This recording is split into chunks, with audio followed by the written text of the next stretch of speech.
jefe de la custodia presidencial ya estuvo preso, eso decía hace instante Nicolás González. Hay más información, va a ampliar esto y mucho más. ¿Cómo estás, Nico? Bueno, bien, a ver, ya estuvo preso, sí. ¿Cuándo? En el 2013, por eso decíamos hace 9 años atrás. ¿Cuánto tiempo estuvo preso? 4 meses. ¿Por qué? Por un delito de estafa. Otra vez por un delito de estafa. En este caso tenía un procesamiento Alejandro Astesiano en el año 2013, porque recuerden que en el año 2002 había sido procesado sin prisión por 2 delitos en reiteración real vinculados también a la estafa. En aquel momento sin prisión, en el año 2013, hoy terminamos de confirmar a través de fuentes del Ministerio del Interior que efectivamente fueron 4 meses de prisión, que en este caso los cumplió en la cárcel de Las Rosas, en el departamento de Maldonado. Una explicación que hay que hacer, porque algunas fuentes que estuvo consultando en las últimas horas el director y periodista de BTV Noticias, Gabriel Pereira, le indican o le señalan que hay 2 especies de legajos a propósito de Astesiano, por lo menos la historia judicial de esta persona. Uno, el documento que ya todos conocemos, el que se hizo público, que tiene una cantidad importante de indagatorias, más de 30 indagatorias desde el 2002 a la fecha para Astesiano.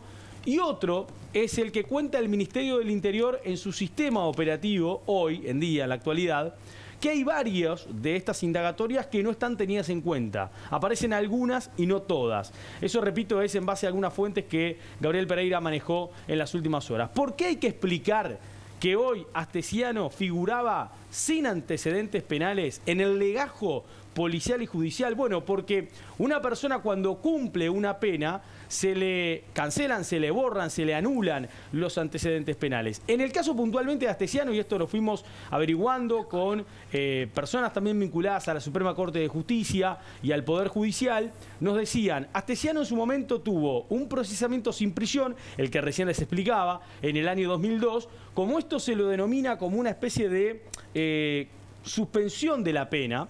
Así se denomina un procesamiento sin prisión, tiene un periodo de vigilancia. El periodo de vigilancia lo hace la policía. ¿Por cuánto tiempo? Bueno, eso se determina. Pueden ser 3 meses, 4 meses, 6 meses. El periodo de vigilancia se cumple. Cuando termina el periodo de vigilancia, la persona limpia los antecedentes. Es como que si haya cumplido una pena en prisión. En el 2013 fue a prisión, como recién decíamos. Entonces, cuando sale en libertad, luego de los 4 meses de pena, otra vez Astesiano limpió los antecedentes penales. Por eso es que en el legajo judicial, más allá de la cantidad de indagatorias que tuvo a lo largo del 2002 a la fecha, Astesiano figuraba sin antecedentes penales.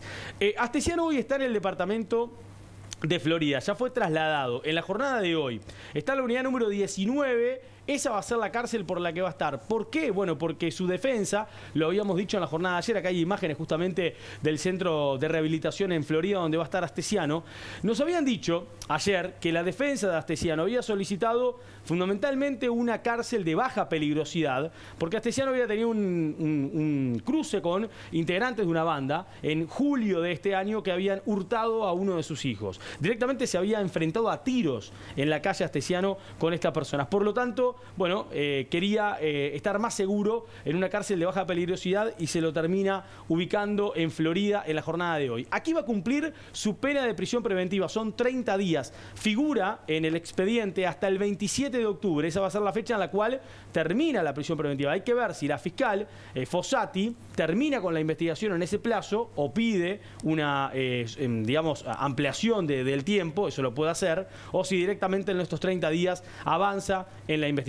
Quiero compartir con ustedes estas 2 imágenes que pudimos también hoy, en base a algunas fuentes del Ministerio del Interior, poder recabar y que tienen que ver justamente con la ficha de la formalización. Vean ustedes, acá está la ficha de la formalización en donde, por ejemplo, entre otras cosas, se señalan los datos de la persona, los detalles, la fecha de la formalización, como les decía, los delitos, que son la autoría del delito continuado de suposición de estado civil en calidad de coautor en reiteración real con un delito de asociación para delinquir y también de tráfico de influencias, el tiempo, el plazo de la prisión preventiva, que empieza a las 4:30 de la tarde, empezó de ayer, 27 de septiembre, y va hasta las 4:30 de la tarde del 27 de octubre, como decíamos, y algunos datos más allí en donde está ubicado. En la siguiente imagen, por ejemplo, vean ustedes ahí en el final, ¿no? Esto lo queremos destacar.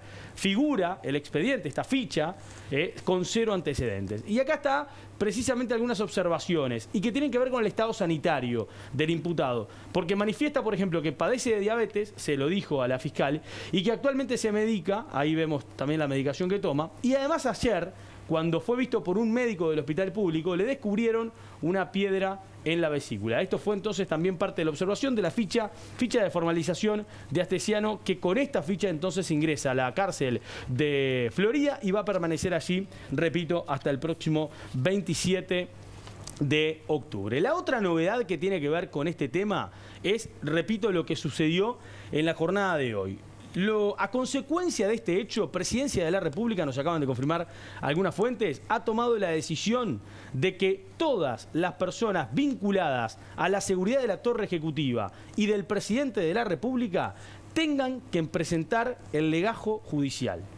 Esto es obviamente la primera gran consecuencia, podríamos decir, y la primera gran medida que toma el equipo del Presidente de la República. Toda persona que trabaja en la seguridad de la Torre Ejecutiva y del Presidente de la República, a partir de hoy va a tener que presentar el legajo judicial, cosa que no ocurrió en su momento con esta persona, o por lo menos los papeles parece que se traspapelaron en su momento. Y el otro dato que también surge hoy es que, según las fuentes también consultadas sobre este tema del legajo, nos confirman que Jorge Luis Borges será el encargado seguramente ahora como nuevo jefe de custodia del Presidente de la República. Esta persona, este custodio del mandatario, quien habitualmente vemos asiduamente en las tareas del Presidente de la República, en las distintas actividades, quienes normalmente estamos en la cobertura, lo vimos por ejemplo anoche en el Día Mundial del Turismo, lo acompañó a la Chacra La Redención, donde el mandatario participó de esta actividad ayer por la noche, como decíamos. Bien, Nico, y todo esto obviamente ha generado también repercusiones políticas. Hoy BTV Noticias estuvo dialogando con el expresidente de la República, José Mujica, pero ¿qué dijo? Bueno, Mujica dice, seguramente hay más personas involucradas en este tema, que esto va a ser seguramente una investigación para seguir, y lo que más le preocupa a Mujica es la imagen que el país ha dado a nivel mundial sobre este episodio, porque es una persona de confianza del presidente, que conoce desde hace mucho tiempo, pero que además, como ya también pudimos ver a lo largo de las distintas informaciones que se fueron dando sobre lo que fue la investigación llevada adelante durante 2 años por la fiscal Fossati, operaba en el mismo edificio de la Torre Ejecutiva, o sea, en su oficina del piso 4, esta persona recibió a integrantes también de esta operación que también en este momento están formalizados por esta causa. Vamos a escuchar al mandatario y también a Fernando Pereira, el presidente del Frente Amplio. La desgracia de 2 sucesos lamentables que se encadenan, y esto que en alguna medida afecta la imagen internacional de la figura presidencial, que creo que no le hace bien, le hace mucho mal al país. Lo lamento mucho por el país, por el presidente y por todos nosotros, porque cuesta mucho levantar algo, la imagen del país, y es muy fácil desmoronarla. Seguramente que hay otra gente involucrada. Nadie puede hacer una cosa de este tipo solo. Tiene que haber un cuerpo que le manifieste al doctor Lacalle, al presidente de la República, las complejidades que pueda haber. Y ya, de hecho, las hay. Imagínense que esto para el Uruguay es un tema delicado y se ha convertido casi en un tema en muchos países. Y es un tema que hay que aclarar porque daña la institucionalidad. El custodia del presidente es parte de la institucionalidad de la República. Que el presidente está seguro, que esté seguro, es parte de nuestra responsabilidad como Estado. Bien, te vamos a agregar también a lo que declaró precisamente Mujica y Pereira hoy a los micrófonos de BTV Noticias, que hace algunos minutos la intendenta de Montevideo, Carolina Cose, también dijo que es de honda preocupación lo ocurrido en Torre Ejecutiva con esta persona y con todo este episodio, declaraciones que le brindó recién a nuestro compañero Roberto Riolfo, que estaba en la intendencia como ustedes recién veían. A propósito del Frente Amplio, un tema para tener en cuenta es cómo se maneja este caso en el Parlamento, en el Palacio Legislativo. Los senadores senadores y los diputados están analizando a esta hora los pasos a seguir. No descartan una comisión investigadora. Hay que tener también en cuenta que, por ejemplo, al Parlamento no se puede convocar a una interpelación o a un llamado sala ni al presidente de la República, ni mucho menos también al secretario o al prosecretario. ¿Por qué digo prosecretario? Bueno, porque en el Frente Amplio apuntan a la responsabilidad de Rodrigo Ferrés. Entienden que es precisamente esa sección de la Secretaría del mandatario quien tiene a cargo la seguridad de Torre Ejecutiva y directamente vinculada al presidente de la República. Por eso entienden que hay, o que puede llegar a haber, responsabilidad en cuanto al manejo de este tema y de este asunto del propio Rodrigo Ferrés. Sobre esto, el Frente Amplio va a seguir analizando en las próximas horas qué paso va a dar, pero la posibilidad de una comisión investigadora a nivel parlamentaria no está descartada. Y desde Casa de Gobierno o desde el oficialismo, con el micrófono abierto, ¿habla alguien? Sí, fueron varias voces hoy. Por ejemplo, Pablo Mieres, el ministro de Trabajo, hoy habló. La vicepresidenta de la República, hace algunos minutos, Beatriz Argemón, dijo que es un hecho lamentable, lógicamente, pero que también marca que hubo transparencia y una reacción inmediata por parte del presidente de la República. Y por el mismo camino, hoy Javier García, hoy estuvo en el almuerzo de la Asociación de Marketing del Uruguay al mediodía. García decía, entre otras cosas, que el presidente claramente dio la cara con honestidad, con transparencia, y que no comparte de alguna forma, como dice el Frente Amplio y la oposición, que esta situación se pueda llegar a entreverar o pueda dejar mal parado al Uruguay a nivel internacional. Y yo la verdad que me siento orgulloso de un presidente de la República, a quien conozco bien personalmente, de hace muchos años, que asume los problemas dando la cara, con transparencia, con honestidad y tomando las decisiones que hay que tomar. En 72 horas, usted fíjese todo lo que ha pasado en Uruguay, pero son 72 horas. Compare, y la realidad es que tener un gobierno y un presidente que asume las responsabilidades con transparencia, da la cara y con honestidad resuelve, creo que es una cosa que a todo el Uruguay, y la institucionalidad le hace muy bien. La imagen del país, como dice la oposición, que ya adelantó que va a tomar acciones parlamentarias. La semana pasada hubo una convocatoria del Frente Amplio a bajar la pelota y a que todos los partidos políticos se reunieran. Ustedes estaban allí, todos los presidentes partidarios, que era momento del diálogo, etc. Vuelvo a reiterar, duró poco.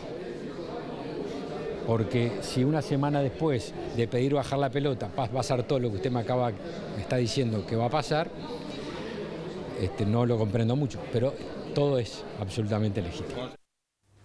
Quiero cerrar ahora con el análisis político que hizo hoy el director de Factum, Eduardo Botinelli, junto a nosotros en el mediodía, haciendo un análisis de cómo fue también la reacción del presidente de la República ante este episodio en las últimas horas.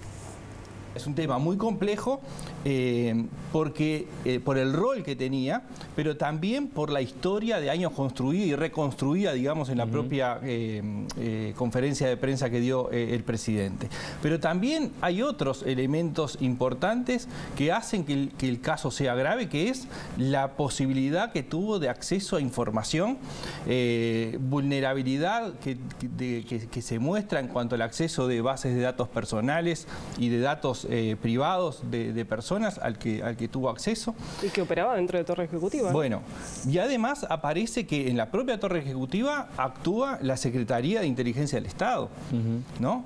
En ese ámbito, en ese contexto, la Secretaría aparece omisa en esto, que quizás no entra directamente en su competencia estar investigando, pero de alguna forma alguien que está muy cercano al presidente lleva adelante este tipo de acciones y no es detectado por la Secretaría de Inteligencia del Estado. La propia BBC Mundo, es decir, no una agencia regional, sino la central, hace un informe destacando este hecho y además aparece otro hecho que todavía no ha tenido ningún impacto, pero que en el contexto de guerra de Rusia y Ucrania termina dándose pasaportes falsificados a ciudadanos rusos. Hace 2 años salió en la prensa ya algunos elementos, en el último año con más fuerza.